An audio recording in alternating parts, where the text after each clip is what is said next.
नमस्ते, आप सभी दर्शकों का बहुत बहुत स्वागत है। आपके साथ मैं हूं जयप्रकाश शर्मा। मुद्दा आज क्या है? गैस तेल की किल्लत है। जी हाँ, अफवाह बनी आफत। आज इसी मुद्दे पर बात कर रहे हैं। क्या मिडिल ईस्ट में महायुद्ध की वजह से भारत में तेल और गैस का संकट आने वाला है, या कुछ लोग सिर्फ अफवाह फैलाकर देश में अफरा तफरी फैलाने में लगे? अफवाह क्या यही होता है कि अमूमन लग रहा है कि यार देश में कहीं पेट्रोल डीजल किल्लत तो नहीं है, कहीं गैस की तो नहीं हो जाएगी, अपने सिलेंडर भरवा लीजिए जो घर में खाली पड़े। वही हो रहा है और कुछ नहीं हो रहा है। रातों रात इस तरह से अफवाह फैला गई कि देश के कई इलाकों में लोग सिलेंडरों के साथ कतार में खड़े गए, लेकिन हकीकत इससे बिल्कुल अलग है। जो दिख रहा है वो आधा सच है, क्योंकि कमर्शियल एलपीजी की सप्लाई कम हुई है, लेकिन घरेलू एलपीजी अभी पर्याप्त मात्रा में है। पीएम मोदी ने आज खुद भरोसा दिया कि देश में किसी चीज की कमी नहीं है। देश में एलपीजी की सप्लाई को लेकर दुविधा वाली स्थिति नजर आ रही है। सीएम योगी ने भी साफ कर चुके कि वर्तमान में प्रदेश में कहीं भी पेट्रोल, डीजल और गैस की कोई कमी नहीं है। ऐसे में सवाल यह है कि जब सब कुछ ठीक है तो एलपीजी को लेकर पैनिक की स्थिति क्यों दिख रही है? देश में एलपीजी की वास्तविक स्थिति क्या है? अगर युद्ध लंबा खिंचा तो क्या भारत में पेट्रोल, डीजल और गैस के क्या इंतजाम है? क्या एलपीजी की किल्लत के नाम पर राजनीति हो रही है? क्या कुछ लोग अफवाह फैलाकर ब्लैक मार्केटिंग की कोशिश कर रहे हैं? ऐसे ही कुछ सवालों के जवाब हम तलाशेंगे, लेकिन उससे पहले ये रिपोर्ट आप देखिएगा। बुकिंग करा के दोबारा यहाँ पे आए हैं, सिलेंडर लेके तो मिल रहा है। 3 तारीख से बुक है मेरा, अभी तक नहीं मिला। यहाँ आना पड़ा मुझे। सर्वर डाउन चल रहा है, काम नहीं कर रहा है कंपनी के, इसलिए आपको ये सब प्रोसेस है कंपनी का करना पड़ेगा। पब्लिक बहुत बेईमान है, पब्लिक जो है ना रखती है। हाँ, पब्लिक स्टॉक चाह रही है। बहाने अलग अलग हैं, लेकिन वजह सिर्फ एक है, डर कि कहीं गैस खत्म ना हो जाए। अफवाहों ने ऐसे पंख फैलाए कि कड़ी धूप में लोग सिलेंडर लेकर लाइनों में खड़े हो गए। दिल्ली से लेकर नोएडा तक, लखनऊ से लेकर रांची तक गैस एजेंसीज के बाहर लंबी कतारें लगी। लोग परेशान हैं। सवाल एक ही है कि सिलेंडर मिलेगा या नहीं। दरअसल ईरान इजराइल युद्ध की खबरों के बीच कालाबाजारियों और सोशल मीडिया की अफवाहों ने ऐसा माहौल बना दिया कि ऐसा लग रहा है कि देश में एलपीजी का संकट खड़ा हो गया। हालांकि सरकार बार बार साफ कर रही है कि देश में एलपीजी और पेट्रोलियम उत्पादों की कोई कमी नहीं है,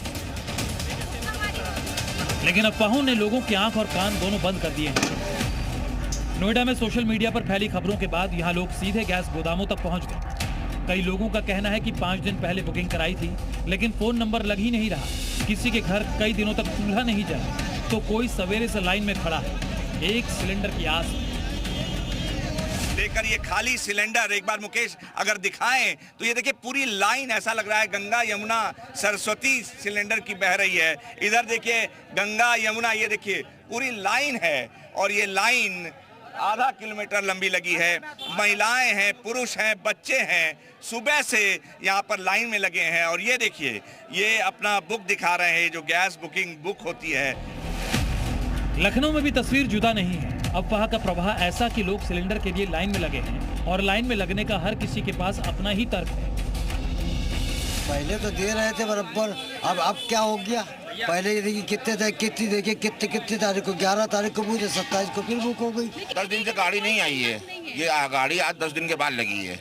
हाँ, 10 दिन बाद ही सिलेंडर गाड़ी ही आई है। 10 दिन बाद तो लाइन तो लगेगी, भीड़ बढ़ेगी। इन्होंने सप्लाई भी नहीं दी 10 दिन से, और गाड़ी आज आई है तो इसलिए सब एकदम से टूट पड़े। सरकार ने साफ कर दिया है कि गैस की शॉर्टेज नहीं है, लेकिन तस्वीरें जो है कुछ और ही बयां कर रही है। तस्वीरें आप देख पा रहे होंगे, लखनऊ, राजधानी लखनऊ की तस्वीरें, जहां पर लोग सुबह से लाइन लगा के खड़े हुए हैं। युद्ध के हालात में भले ही कुछ देशों में ऊर्जा संकट गहरा रहा हो, लेकिन हकीकत यह है कि भारत में फिलहाल करीब 25 दिन का गैस स्टॉक मौजूद है। सरकार बार बार लोगों से अपील कर रही है, अफवाहों से बचिए, घबराइए मत। लेकिन कुछ जमाखोरों और सोशल मीडिया की अफवाहों ने लोगों को गैस एजेंसीज के बाहर लंबी कतारों में खड़ा कर दिया है। ब्यूरो रिपोर्ट, जी मीडिया। लेकिन आपको बता दें, प्रधानमंत्री नरेंद्र मोदी ने इस मुद्दे पर अपनी बात रखी। उन्होंने इशारों में कांग्रेस पर सीधा हमला बोला। उन्होंने कहा कि कांग्रेस ये अफवाह जानबूझकर फैला रही है। आज युद्ध के समय, इस समय में भी कांग्रेस लेफ्ट और उसका इकोसिस्टम देश में पैनिक क्रिएट करने में, भय पैदा करने में पूरी ताकत खपा रहे हैं। मैं देशवासियों को कहूंगा, कांग्रेस, लेफ्ट और इनके इकोसिस्टम द्वारा फैलाई जा रही अफवाहों से सतर्क रहे, सावधान रहे। तो चलिए आज के महत्वपूर्ण सवाल जिसके इर्द गिर्द हमारी चर्चा होने जा रही है, कौन कौन से महत्वपूर्ण सवाल है मैं आपको जल्दी से बता देता हूं। वर्तमान समय में देश में एलपीजी की वास्तविक स्थिति क्या है? जी हाँ, पहले सवाल कि भाई वाकई में है क्या स्थिति? आप तो कह रहे हैं सब ठीक ठीक है। युद्ध लंबा खींचने पर देश में पेट्रोल, डीजल, एलपीजी के क्या इंतजाम, आप पर क्या इंतजाम होगा? ये दूसरा सवाल। एलपीजी को लेकर कई जगहों पर पैनिक की स्थिति क्यों दिख रही है? क्या एलपीजी किल्लत के नाम पर राजनीति भी हो रही है? क्या राजनीति भी हो रही है? कुछ लोग अफवाह फैलाकर ब्लैक मार्केटिंग की कोशिश में लगे हैं। क्या पीएम के भरोसे के बाद अब एलपीजी पर बयानबाजी बंद हो जाएगी? इसी पर हम बात करेंगे। हमारे साथ कई खास मेहमान रहेंगे। जल्दी से अपने मेहमानों का परिचय करा दे, कौन कौन हमारे साथ रहेंगे। हमारे साथ आपको बता दें, स्क्रीन पर आ गए समीर सिंह, प्रवक्ता है बीजेपी के। गौरव जैन हमारे साथ, आपको बता दें, प्रवक्ता है कांग्रेस के। हमारे साथ अर्थशास्त्री हमारे साथ प्रोफेसर भूपेंद्र तिवारी, वो भी हमारे साथ जुड़ गए। प्रोफेसर मंजुला है, वो भी हमारे साथ जुड़ गए, अर्थशास्त्री हैं। रक्षा विशेषज्ञ हमारे साथ ब्रिगेडियर विनोद दत्ता जी, रिटायर्ड ब्रिगेडियर हैं। आपका बहुत बहुत स्वागत है। तमाम मेहमानों का बहुत बहुत स्वागत है। सबसे पहले गौरव जैन साहब, आपसे ही चर्चा की शुरुआत। क्या आप ही लोग ये अफवाह फैला रहे, तभी ये लंबी लंबी कतारें लग रही हैं क्या गैस सिलेंडरों के लिए?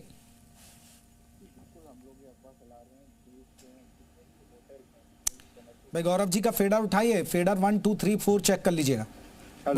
जी गौरव जी रखिए अब बात। जी आवाज आ रही है? हाँ बिल्कुल, रखिए अपनी बात।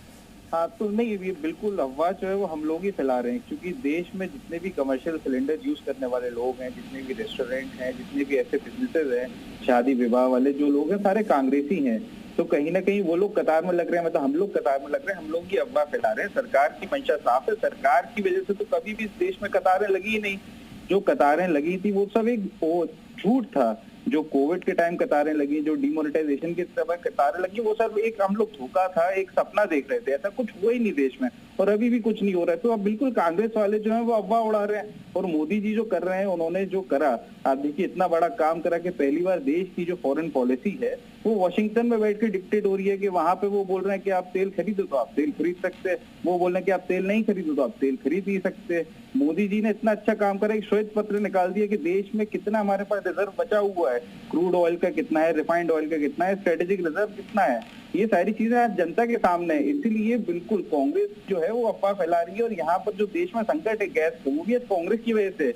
नरेंद्र मोदी जी का कोई भी उसमें ना हाथ है। समीर जी आपने सुना, एक तंज है उनका, कांग्रेस की तरफ से एक तंज है कि भैया हम ही कर रहे हैं सब, आप तो कुछ कर ही नहीं रहे और सरकार में आप बैठे हैं। लेकिन स्थिति है क्या समीर जी? स्थिति तो बताइए ना कि वाकई में देश में स्थिति है क्या? एक चीज जो आपने लाइन बोली वो एकदम सही बोली कि जो कुछ भी कर रहे हैं इस देश में। देखिए जयप्रकाश जी, दो बातें मैं कहूंगा।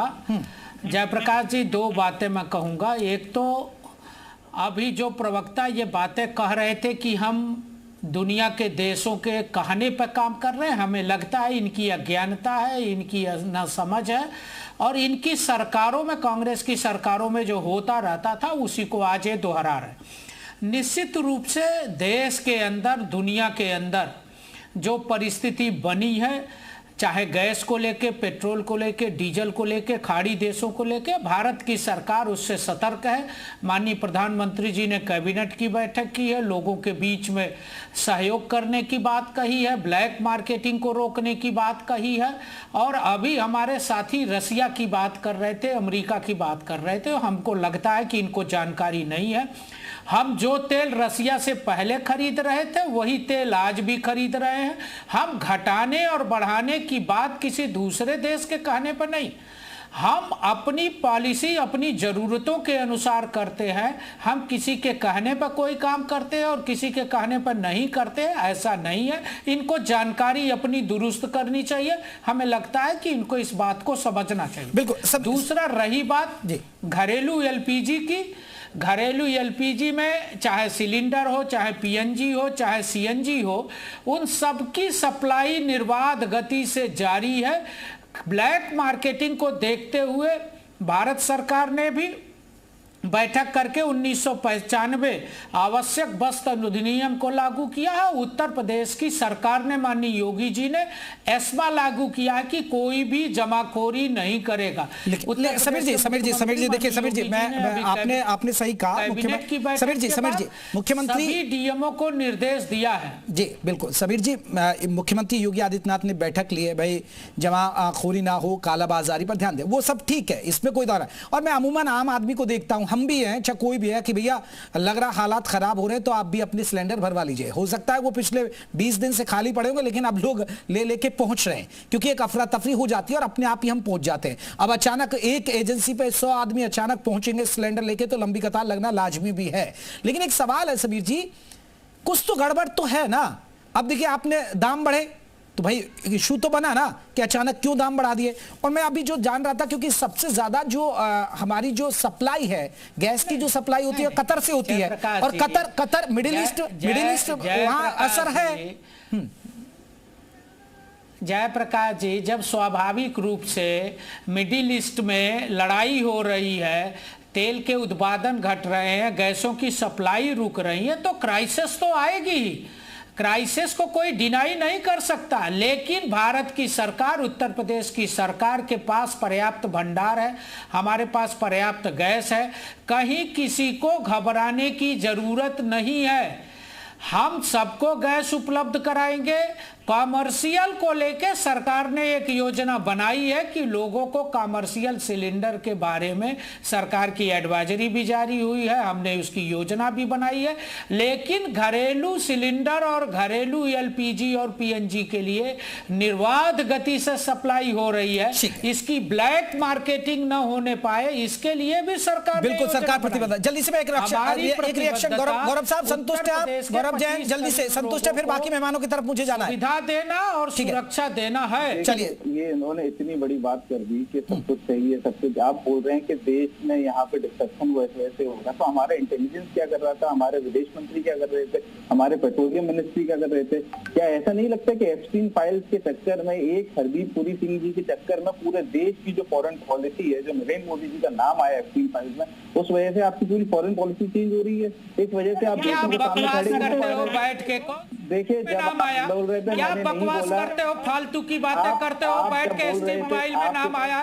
राहुल गांधी पूरी दुनिया में घूम के मुंह मार रहे हैं, कैसे अर्थशास्त्री हो आप? राहुल गांधी पूरी दुनिया में घूम के मुंह मार रहे हैं, बजट सत्र में दुनिया के दौरे पर जाते हैं, आप कौन से अर्थशास्त्री हो? देश के प्रधानमंत्री की इज्जत है, आपको इज्जत नहीं है। अरे भाई, आप साफ बात करो ना, एलपीजी की बात करो, घरेलू सिलेंडर की बात करो। गौरव साहब मुद्दे पर आइए ना, आप संतुष्ट है नहीं? आप अब वहाँ कहाँ पहुँच गए? फॉरेन पॉलिसी की बात करते, कौन सी फॉरेन पॉलिसी कांग्रेस की सरकार में थी? कौन सी फॉरेन पॉलिसी कांग्रेस की सरकार में थी? तुम्हारे मंत्रियों के विदेश जाते थे, तुम्हारे मंत्रियों के चड्डी कच्ची भी उतरवा लिए जाते थे, दलाल हो सकते, चड्डी कच्ची भी उतरवा ली जाती थी। कॉम्प्रोमाइज हो सकते हैं। आप चले यहाँ से निकलते हैं, अभी आगे आ रहा हूँ मैं। गौरव जी ठीक है, समीर जी रुकिएगा, समीर जी ठीक है, गौरव जैन रुकिए, बाकी मेहमानों को जोड़ लेता हूँ, बाकी मेहमान भी जुड़े, ठीक है। प्रोफेसर भूपेंद्र तिवारी, देखिए अब जो अंतर्राष्ट्रीय स्तर पर यह असर होता है, और मिडिल ईस्ट में जहां से तेल, जहां से गैस की आपूर्ति होती है, वहां अगर युद्ध छिड़े, चाहे कोई कितना भी है, चाहे सरकार कहे कि हम ठीक है, सब चीज कंट्रोल में है, लेकिन स्थिति बिगड़ती है। चाहे पड़ोसी देशों में देख लीजिए, पाकिस्तान में बुरा हाल है, बांग्लादेश में बुरा हाल है। बिल्कुल सही कह रहे हैं आप। देखिए, थोड़ा सा एक चीज मैं क्लियर करते चलूं आपको। फॉरेन पॉलिसी को लेके दो भाई हमारे लड़ रहे थे। जो अमेरिका की बात कर रहे हैं, पहले तो बता दें, पेट्रो डॉलर होता है और एक स्विफ्ट कोड होता है। जब पेमेंट किया जाता है, जब हम बाहर से किसी से, चाहे रसिया से या किसी देश से हम तेल आयात करते हैं, तो हमें डॉलर में पेमेंट करना होता है और उसके लिए एक स्विफ्ट कोड की जरूरत पड़ती है। जो गेटवे होता है वो अमेरिका के थ्रू होता है। जब अमेरिका प्रतिबंध लगा देगा तो स्वाभाविक है आप उस गेटवे के थ्रू पेमेंट नहीं कर पाएंगे और आपका इंपोर्ट प्रभावित होगा। और दूसरा है कि जब अमेरिका ने 1 महीने की ढील दी है, तो इसका मतलब उसने स्विफ्ट कोड का जो ये गेटवे है वो खोल दिया है। तो इसका मतलब है कि आप आयात कर सकते हैं। तो अब इसको आप जिस वजह से जिस एंगल में मोड़ रहा हो मोड़ लीजिए। और अगर तेल की प्राइसेस की बात करें, तो तेल की प्राइसेस तो 2011 में 115% या कुछ ऐसे करके बढ़ी थी। ये तो जी न्यूज के आपकी वेबसाइट पे पड़ा है, आप खुद ही देख लीजिए। और दूसरी बात, अगर अब हम प्रोडक्शन पे बात करें, कतर से बिल्कुल सही कह रहे हैं कि उत्पादन प्रभावित हुआ है, लेकिन साइमल्टेनियसली तुरंत सरकार ने कदम उठाया कि 25% तेल के उत्पादन को बढ़ाने का निर्देश दे दिया सरकार ने, छूट दे दी कंपनी को। और आज ही की मैं आपको आपके माध्यम से अपने देशवासियों को भी बताना चाहता हूं कि पैनिक मत होइए। 11 लाख बैरल कच्चा तेल जो समुद्र के में रसिया का टहल रहा था, उसको हम करीब $2 से $7 महंगा, थोड़ा महंगा जरूर हुआ है, रेट पे हमने खरीद लिया है। तो पैनिक की स्थिति देखिए, अगर कोई समस्या आएगी, युद्ध छुड़ेगा, तो उसका कोई जादुई मंत्र नहीं है कि रातों रात आप उसका समाधान खोज लेंगे। लेकिन हाँ, ये है कि उस पर कदम उठाया गया और आज ही 11 लाख बैरल कच्चा तेल जो प्रतिदिन हम खरीदते थे रसिया से, उससे $3 करोड़ बैरल ऑयल आज ही खरीदा गया है, जो ऑन द वे है। तो वो जो पहुंचेगा तो आपकी स्वाभाविक प्रक्रिया। और दूसरी तीसरी बात ये कर लें कि कुछ ऐसे देश जैसे ऑस्ट्रेलिया को ले लीजिए, कनाडा को ले लीजिए, जो हमारे अब तक जिनसे हम इंपोर्ट नहीं करते थे, खास करके क्रूड ऑयल, हमने उनसे इंपोर्ट करना शुरू कर दिया है। और अगर हम होमुर्ज की बात करें तो होमुर्ज से कितना होता है, 20% टोटल। अगर हम वर्ल्ड एक्सपोर्ट की बात करें, जो ऑयल का एक्सपोर्ट होता है, 20% केवल होमुर्ज के रास्ते से होता है। हम इंडिया की बात करें तो इंडिया में अगर हम लड़ाई के पहले की बात करें तो 55% हमारा जो तेल का इंपोर्ट होता था वो होमुर्ज के रास्ते से होता था। अभी अलग होमुर्ज के अलग रास्ते से अब 40% हम कर रहे हैं। अच्छा, केवल 75% हम अन्य मार्गों से अब करना शुरू कर दिए हैं। अभी कल के डेट की बात मैं अपडेट दे रहा हूं। बिल्कुल। चलिए, अभी देखिए, अब असर तो होता है। और एक सबसे बड़ी बात है, पेट्रोल और डीजल के दाम कम से कम अभी यहाँ कंट्रोल में। अभी पाकिस्तान में आप देखेंगे 55 रुपए प्रति लीटर बढ़ा दिया गया। वहां तो अगर पेट्रोल के दाम जानेंगे तो आप हैरान रह जाएंगे। 321 रुपए प्रति लीटर पेट्रोल मिलता है, 355 के आसपास वहां डीजल मिलता है। मैं लौट रहा हूं, ब्रिगेडियर विनोद दत्ता साहब है, रक्षा विशेषज्ञ है। विनोद साहब, आप कैसे देखते हैं, अगर ये लंबा युद्ध खिंचता है तो असर पड़ेगा चाहे भारत पर, चाहे वो गैस का हो या तेल का हो? हालात तो देखिए पड़ते ही हैं, अंतर्राष्ट्रीय स्तर पर पड़ते ही है सर, युद्ध अगर लंबा खिंचता है तो। ये अब देखिए, वेस्ट एशिया की एक ऐसी पोजीशन है और एनर्जी एक ऐसी चीज है जो हर देश को चाहिए।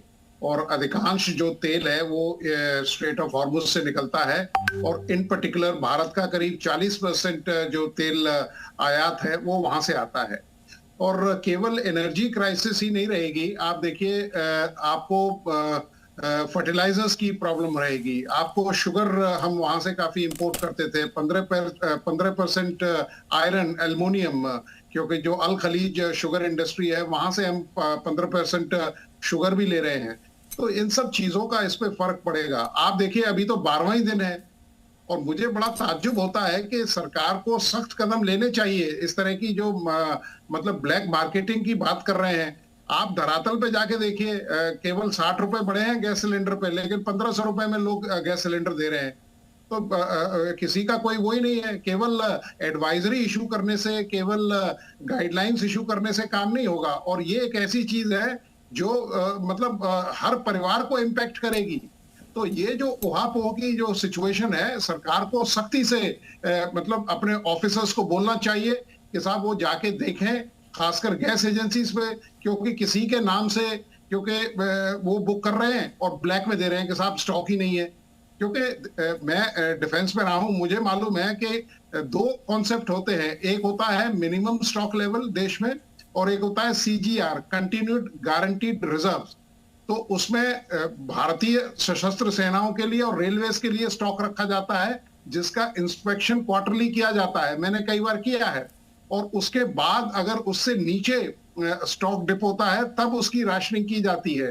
हालांकि सरकार ने बिल्कुल साफ कर दिया है कि इस तरह का नहीं होगा, लेकिन जहां तक काला बाजारी का वो है, सरकार को बड़े सख्त कदम उठाने चाहिए। और जो भी इसमें लिप्त होता है, विनोद साहब ये तो मानेंगे, विनोद दत्ता साहब देखिए, युद्ध होगा, असर होगा, लेकिन अभी लंबा टाइम लगेगा। लेकिन अभी की स्थिति में तो है, अभी की स्थिति में लोगों में कहीं ना कहीं एक अफवाह फैली है, एक कंफ्यूजन तो है कि भाई कहीं ऐसा ना हो जाए, तो स्टॉक कर रहे हैं। और आपने सही कहा कि भाई ऐसे में कहीं ना कहीं अधिकारियों को सख्ती दिखाने की जरूरत है सरकार के साथ साथ। हाँ बिल्कुल, पर आप देखिए कि उसमें क्या होता है कि वो अधिकारी भी मतलब कई बार उनके साथ मिल जाते हैं। उन्होंने कहा, बिकॉज हर क्राइसिस में एक अपॉर्चुनिटी देखी जाती है। बिल्कुल, आपदा में ही तो अवसर ढूंढते हैं लोग। बिल्कुल, वो किसी से पूछा था ना कि जब आपदा आती है या क्या होती है, तो कहते हैं साहब 3 सीजन होते हैं, रबी, खरीफ और रिलीफ। तो जब इस तरह की जब चीजें होती हैं तो सरकार को, हालांकि उत्तर प्रदेश की सरकार ने बड़े अच्छे एग्जॉस्टिव इंस्ट्रक्शंस निकाले हैं, लेकिन ग्राउंड पे जब तक उनको लागू नहीं किया जाएगा, हमारा सबसे बड़ा दुर्भाग्य यही है कि जब धरातल पे उनको एग्जीक्यूट नहीं किया जाता है, ये भी एक अच्छी, देखिए मैं तो टीवी से जुड़ा हुआ हूं, तो इसलिए जब टीवी पर ये खबरें चलती हैं तो और ज्यादा कहीं ना कहीं मुझे लगता है कि वो कालाबाजारी हो जाती है और लोग देख कर भैया यहाँ तो हो रहा है तो आप भी भरवा लिए। चलिए प्रोफेसर मंजुला उपाध्याय, प्रोफेसर मंजुला, आप कैसे आकलन करेंगे अभी इसी स्थिति को, आप कैसे आकलन करेंगे? हालांकि सरकार सख्त है, सरकार अलर्ट है पूरी तरह, सरकार एक एक चीज को मॉनिटर कर रही है, खुद मुख्यमंत्री योगी आदित्यनाथ ने मैदान में उतरकर सभी अधिकारियों को सख्त निर्देश दे दिए, लेकिन लग रहा है कि स्थिति तो गड़बड़ आएगी अगर युद्ध लंबा खिंचता है तो। जी, वर्तमान में अभी कोई ऐसी विशेष समस्या नहीं है। एक जो क्राइसिस पीरियड में मिनिमम रेट्स इंक्रीज होते हैं, तो चाहे वो घरेलू गैस के हों चाहे कमर्शियल गैस के हों, तो वो गवर्नमेंट ने इंक्रीज किया है। और जैसा कि अभी विशेषज्ञों ने कहा भी कि काला बाजारी की वजह से उसकी कीमतें कई गुने बढ़ गई हैं, तो उस पर एसेंशियल कमोडिटीज एक्ट तो लागू कर दिया है गवर्नमेंट ने, पर उसकी इम्प्लीमेंटेशन जो है वो स्ट्रिक्टली हो, उसके लिए दंड का प्रावधान किया जाए, तो इस चीज को देखना पड़ेगा। और नॉर्मल अगर डिमांड होती, आप देखिए सप्लाई डिसरप्शन तो है, ये आपूर्ति जो है वो प्रभावित हो सकती है आगे चल के, और अगर लंबे समय तक युद्ध चलता रहा तब, पर डिमांड को अगर हम थोड़ा सा कंट्रोल करें, अगर ब्लैक मार्केटिंग नहीं होगी तो डिमांड ऑलरेडी कंट्रोल हो जाएगी।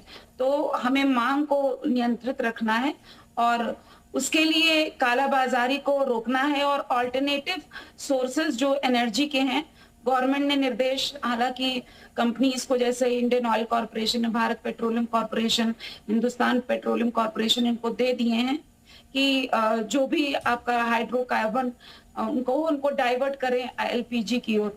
इसी तरीके से और जो अल्टरनेटिव सोर्सेज ऑफ फ्यूल हैं वो भी हमको एक्सप्लोर करने पड़ेंगे। प्रोफेसर मंजुला, ये तो बात हो गई, देखिए गैस और तेल की बात हो गई, लेकिन हम इकोनॉमी पर क्या असर पड़ेगा? इकोनॉमी पर भी आप असर देखती है भविष्य में? अगर ये लंबे समय तक खिंचा तब उसका असर पड़ेगा कि जो हमारे केटरर्स हैं या स्मॉल बिजनेसेस हैं वो प्रभावित होंगे, वो बंद हो सकते हैं। जैसे कुछ जगहों पर थोड़े समय के लिए रेस्टोरेंट्स वगैरह बंद किए गए हैं, तो वो प्रभाव आगे पड़ सकता है। चलिए गौरव साहब, एक रिएक्शन आपसे मेरा। गौरव जैन साहब, आप लोग कहीं ना कहीं अफवाह आप ही फैला रहे, क्योंकि ऐसा है नहीं, क्योंकि आप ही सरकार पर सवाल उठा रहे हैं। हालांकि सरकार कह रही है कि देखिए, अब देखिए उन्होंने तो बहुत सारे नियम भी लेके आए, उन्होंने देखा ठीक है रसोई गैस के इन्होंने दाम बढ़ा दिए, यानी कुछ तो है, गड़बड़ तो है ही है, लेकिन पेट्रोल डीजल के आप देखिएगा, पेट्रोल डीजल के भी जो दाम है वो कहीं ना कहीं अभी स्थायी, अभी वहां पर एक जगह पर स्थिर है। लेकिन ऐसी स्थिति में सरकार कर तो रही है ना प्रयास, आपको तो सलाह देना चाहिए ना कि आप अब जब इस तरह का दौर चल रहा है, युद्ध का दौर चल रहा है, उसमें आप अफवाह फैलाएं। देखिए, आपदा में अफसर हम लोग नहीं ढूंढते, नरेंद्र मोदी जी ढूंढते होंगे, शायद इसलिए जब ताज पर अटैक हुए थे तो उसके अटैक के दौरान ही बाहर जाकर उन्होंने प्रेस कॉन्फ्रेंस की थी। खैर वो दूसरी बात है। पहली बात यह है कि अभी यहाँ पर जो विशेषज्ञ बैठे हुए थे उन्होंने बोला कि स्विफ्ट की उन्होंने बात करी, पेट्रो डॉलर की बात करी। मुझे लगता है शायद उन्हें नहीं पता होगा कि ईरान का ब्रिक्स के साथ, खासतौर पर इंडिया के साथ एक एग्रीमेंट हुआ था, जिसमें ये डिसाइड हुआ था कि ईरान से जो भी तेल और गैस खरीदी जाएगी वो इंडियन रूपी में खरीदी जाएगी, जिससे पेट्रोल डॉलर के ऊपर जो आपकी डिपेंडेंस थी वो खत्म हो गई थी। हुआ क्या, 2019 में नरेंद्र मोदी जी ने अमेरिका के दबाव में आकर के या फिर कॉम्प्रोमाइज हो गया, जो भी होगा, उन्होंने वो जो चीज थी वो खत्म कर दी। आज इस युद्ध में जो क्राइसिस है तेल की, उससे कौन इम्पैक्ट की? आपने पाकिस्तान से कंपेयर करा, मैं उस बात पे बहुत आपत्ति देता हूँ, क्योंकि पाकिस्तान जो है वो फेल्ड स्टेट है। वहाँ सरकारी दफ्तरों में डायरेक्टिव इशू हुए कि गर्मी से बचने के लिए एसी ना चलाएं, आधे कपड़े पहन कर आए। क्या आप चाहते हैं कि देश की जनता भी नंगी हो जाए? पाकिस्तान से आप कंपेयर कर रहे हैं, चाइना से आप कंपेयर क्यों नहीं कर रहे? क्योंकि चाइना ने तो इतने सैंक्शन के बाद भी इतने कभी अमेरिका के आगे नहीं झुका, 90% आज भी वो जो अपना गैस है वो ईरान से इंपोर्ट कर रहा है, वहां पर तो कोई क्राइसिस नहीं है। तो कहीं ना कहीं ये लॉन्ग टर्म फॉरेन पॉलिसी में जो एक हम लोगों ने ब्लेंडर करे हुए हैं, साल बाई साल हम लोग ब्लेंडर करे जा रहे हैं, उसका एक एक्यूमुलेशन है जो आज तिवारी साहब वाकई में ब्लेंडर कर रहे हैं फॉरेन पॉलिसी में। भूपेंद्र तिवारी जी रखिए अपनी बात। भाई साहब देखिए, जो स्विफ्ट कोड की बात कर रहे थे, केवल ईरान और रसिया के साथ पार्शियली एग्रीमेंट हुआ था, जो इंडियन रुपीस में पेमेंट हो रहा था। और आपको बता दें कि जो हम अपने टोटल क्रूड ऑयल का जो परचेज करते हैं, केवल रसिया और ईरान से ही नहीं करते, अन्य देशों से ही करते हैं। और जो रसिया का हमारा पेमेंट हुआ था वो 1 मंथ का डिफर्ड पेमेंट था और वो इंडियन रुपीस में कर रहे थे। लेकिन उसके लिए भी जब हम मनी ट्रांसफर करते हैं तो गेटवे की जरूरत पड़ती है। और आप शायद अपना थोड़ा सा फिर से इसको जो कह रहे थे कि स्विफ्ट कोड की ये हमारा पार्शियली खत्म हो गया है, ये खत्म नहीं हुआ है। और इसी वजह से आज की डेट में मैंने आपको अभी बताया 3 करोड़ बैरल, और जिसमें से 1 लाख बैरल तो अकेले रिलायंस ने परचेज किया है। अगर आप हो तो आप इन्हीं जो जिस चैनल पे बैठे उसी के न्यूज को पढ़ लीजिए। तो ये बिल्कुल आपका कहना गलत है कि स्विफ्ट कोड का कोई रोल नहीं है। दूसरी बात ये है कि जो चीन की बात आप कर रहे हैं बिल्कुल सही है, लेकिन चीन अपने रिजर्व को बचा के रखा हुआ है। और जब आप चीन से चाइना ईरान से परचेज कर रहा है और ईरान के रिफाइनरीज पर और वहां के प्रोडक्शन यूनिट पर अटैक हो रहा है, तो स्वाभाविक है सप्लाई पर। नहीं, लेकिन वो ठीक है तिवारी जी वो ठीक है गौरव जी सर। लेकिन जैसे अभी पेट्रोल डीजल ठीक है, अब कोई विकल्प भी है हमारे पास, चलिए रूस से हम ले सकते हैं। लेकिन अगर हम गैस की बात करें तो गैस देखिए हम 42% तो हम कतर से लेते हैं, हम यूएई से लेते हैं, तो वहां तो वैसे ही युद्ध के हालात में वो घिरे हुए हैं, तो हम पर असर पड़ेगा। और इसलिए देखिए गैस के दाम भी बढ़े और अब ये कतारें भी दिखी, तो गैस पर तो असर दिख ही रहा है ना अभी सर तिवारी जी। बिल्कुल आप सही कह रहे हैं। इसी के लिए सरकार ने कदम उठाते हुए जो गैस की आपूर्ति थी सुनिश्चित करने के लिए, जैसे हमारा पाइपलाइन था ईरान से, उस गैस की कुल खपत की अगर हम बता दें तो 2.5 दिन की डिलीवरी की प्रक्रिया होती है। अब लोग तुरंत जा करके खड़े हो जा रहे हैं। 25 दिन पर गैस डिलीवरी होनी चाहिए। और एक गैस की कुल खपत अगर इंडिया में हम देखें तो 189 मिलियन सेंटीमीटर प्रतिदिन की है, जिसमें से 97.5 मिलियन सेंटीमीटर प्रतिदिन का उत्पादन हम घरेलू स्तर पर करते हैं। आप उम्मीद डेटा पढ़ते जाइएगा। और जो आपूर्ति प्रभावित हुई है वो 47.4 मिलियन सेंटीमीटर प्रतिदिन की है, ऑलमोस्ट 40%। और 40% के लिए हमने कनाडा, इधर ऑस्ट्रेलिया, इधर अदर कंट्रीज से हमने ऑलरेडी कर लिया है। चलिए एक बड़ी बात है, अगर सरकार विकल्प पर काम कर रही है तो ये लंबी कतार नहीं आएगी। सभी साहब सबसे बड़ा सवाल है, हम इधर आप देखिए बहुत ज्यादा जो आम आदमी है उसे ये मतलब नहीं आपकी पॉलिसी क्या है, क्या कर रहे हो। भैया हमको तो टाइम पे सिलेंडर मिल जाए, पेट्रोल डीजल के दाम ना बढ़े। उनको क्या आश्वस्त करेंगे कि भैया ऐसा होगा नहीं कि आप सरकार बीजेपी की है, केंद्र में यूपी में आप लोग देख रहे हैं ये सब चीजें। नहीं देखिए जयप्रकाश जी, हमारे माननीय प्रधानमंत्री जी ने देश की जनता को आश्वस्त किया है कि हम सभी प्रकार की वार्ता करके देश के 140 करोड़ लोगों को डीजल मिलना चाहिए, पेट्रोल मिलना चाहिए, ईंधन मिलना चाहिए, लोगों के जनजीवन सामान्य प्रकार से चलने चाहिए, इसका प्रयास सरकार कर रही है। हम उसके लिए कदम बढ़ा रहे हैं। हमारे उत्तर प्रदेश की सरकार, माननीय मुख्यमंत्री जी ने अधिकारियों से बात की, मीटिंग की और कहा है किसी कीमत पर कालाबाजारी नहीं होनी चाहिए। कल से कतार तो नजर नहीं आएगी ना सवाल जरूर है कतार तो नजर नहीं आएगी ना। नहीं कतार नहीं, कतार का एक सेंस है। आप समझिए जयप्रकाश जी, जब कोई घटना होती है तो लोगों के मन में एक असुरक्षा की भावना आती है। अगर किसी के घर में 2 खाली सिलेंडर है तो सोचता है भर के रख लीजिए, कल का क्या होगा। तो हम यही भरोसा देना चाहते हैं कि कल अच्छा होगा, कल कोई दिक्कत नहीं आएगी। हमारी सरकार भी अपील कर रही है, हम भी अपील कर रहे हैं, घबराने की जरूरत। लेकिन एक सवाल मैं कांग्रेस से जरूर पूछना चाहता हूं। अभी ये चाइना की बात कर रहे थे, डोकलाम जब हुआ था तो कांग्रेस पार्टी के नेता चाइना की एम्बेसी में बैठ के इबारत लिख रहे थे चाइना की। दूसरा मैं कहता हूं, जब सिंदूर हुआ था पाकिस्तान के साथ तो कांग्रेस के नेता हमारी सेना पर प्रश्न चिन्ह खड़ा कर रहे थे, हमारी टेक्नोलॉजी पर प्रश्न चिन्ह खड़ा कर रहे थे, हमारी मिसाइल पर प्रश्न चिन्ह खड़ा कर रहे। ऐसी कौन सी परिस्थिति है कि कांग्रेस जब भी देश का सवाल आता है तो देश के खिलाफ खड़ी होती है? चीन पे बात नहीं कर रहे हैं। दत्ता साहब मेरा आपसे सवाल, विनोद दत्ता साहब मुझे सुन पा रहे? चलिए गौरव जी आप जल्दी से एक रिएक्शन दे दीजिए। मुझे लगता है भाजपा के जो प्रवक्ता उनकी बहुत छोटी याददाश्त है। शायद 1 महीने पहले ही जो बीजेपी का वहाँ पे सीपीसी जो कम्युनिस्ट पार्टी ऑफ चाइना उस पर डेलीगेशन जो था वो बीजेपी कार्यालय गया था दिल्ली में, वहां तो उनसे मिला था, उनके अध्यक्षों से मिला था। तो कौन चाइना के साथ हाथ जोड़ रहा है, कौन चाइना के साथ गठबंधन में, ये सबको पता है कि चाइना पूरा आके आप झूला झुलाते हैं, वो घर बना के चले जाते हैं और आप कुछ। चलिए आरोप प्रत्यारोप। दत्ता साहब एक आखिरी कमेंट आपसे मैं चाहूंगा दत्ता साहब, क्योंकि आप देखिए सेना में रहे हैं, ये जंग क्या संदेश दे रही है? ये जंग क्या संदेश दे रही है? देखिए, ये जंग यही संदेश दे रही है कि आजकल युद्ध शुरू करना बड़ा आसान है, खत्म नहीं होते, और ना ही 2 देश लड़ते हैं। आजकल कई देश मिलके इस युद्ध को लड़ते हैं। रशिया यूक्रेन उसका एक एग्जाम्पल है। तो अमेरिका ने जिस तरह से मतलब सेलिब्रेट करने की कोशिश की थी, अब अमेरिका खुद कैलकुलेट कर रहा है कि साहब ये कब खत्म होगा, और ईरान इसको प्रोलॉन्ग करना चाहेगा। तो वो मतलब ईरान की जो स्ट्रेटजी है वो ये है कि किस तरह से अमेरिका का जो कॉम्बैट पोटेंशियल है या उसकी जो माली हालत है उसको कैसे गिराया जाए, और रशिया उसका साथ देगा। बिल्कुल, ये एक बड़ी बात है। और देखिए, युद्ध होता है तो बड़ा असर होता है। बहुत बहुत शुक्रिया, मेरे पास इतना ही वक्त था आप सभी मेहमानों का। तो यूपी मांगे उत्तर में बस इतना ही। नमस्ते।